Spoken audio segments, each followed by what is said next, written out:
സമയം പുലർച്ചെ 1:30. 25 മിനിറ്റോളം സമയത്തിൽ തൊടുത്തത് 24 മിസൈലുകൾ. ഇന്ത്യയുടെ കരനാവിക വ്യോമസേനകൾ സംയുക്തമായി നടത്തിയ മിന്നലാക്രമണത്തിൽ തകർന്നത് പാകിസ്ഥാനിലെ 9 ഭീകര താവളങ്ങളാണ്. രാജ്യം നടുങ്ങിയ പഹൽഗാം ഭീകരാക്രമണത്തിന് 15 ദിവസത്തിനു ശേഷം ഇന്ത്യ മറുപടി നൽകി.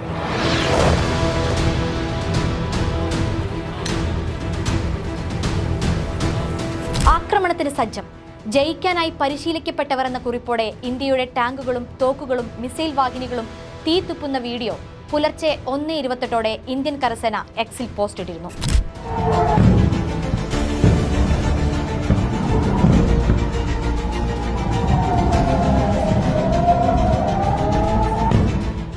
ഇന്ത്യൻ സൈന്യം തിരിച്ചടിച്ച കേന്ദ്രങ്ങൾ അത്രയും ഭീകരരുടെ സജീവ സാന്നിധ്യമുള്ള മേഖലകളാണ്. കോഡ്ലി, മുരിദിഗെ, ബഹാവൽപൂർ, മുസഫറാബാദ് എന്നിവിടങ്ങളിൽ ഉൾപ്പെടെ പാകിസ്ഥാനിലും പാക് അധിനിവേശ കാശ്മീരിലുമായി 9 ഇടത്ത് ഇന്ത്യൻ സൈന്യം പ്രത്യാക്രമണം നടത്തി.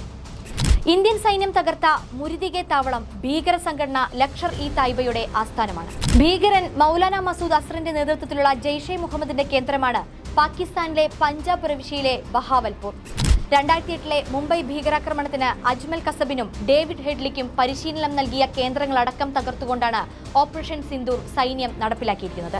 നിയന്ത്രണ മേഖലയിൽ 12 ദിവസം തുടർച്ചയായാണ് പാക് സേന വെടിനിർത്തൽ ലംഘിച്ചിരുന്നത്. എന്നിട്ടും സൈനിക താവളങ്ങളോ ജനവാസ മേഖലകളോ ഇന്ത്യ തൊട്ടില്ല. പഹൽഗാം ആക്രമണത്തിന് പാകിസ്ഥാന്റെ പങ്ക് വ്യക്തമാണെന്നും അതിർത്തി കടന്നുള്ള ഭീകരതയെ ചെറുക്കൽ ഇന്ത്യയുടെ അവകാശമാണെന്നുമാണ് സംയുക്ത സേന ഓപ്പറേഷൻ സിന്ദൂറിനെ വിശദീകരിക്കവെ പറഞ്ഞത്. ഭീകരർക്കും അവരെ നിയന്ത്രിക്കുന്നവർക്കുമെതിരെ ഉചിതമായ നടപടിയെടുക്കാൻ കേന്ദ്ര സർക്കാരിന് എല്ലാ രാഷ്ട്രീയ പാർട്ടികളും പിന്തുണ നൽകിയിട്ടുണ്ട്. സൈന്യം ഭീകരർക്കും പാകിസ്ഥാനും ശക്തമായ സന്ദേശമാണ് ഓപ്പറേഷൻ സിന്ദൂറിലൂടെ നൽകിയത്.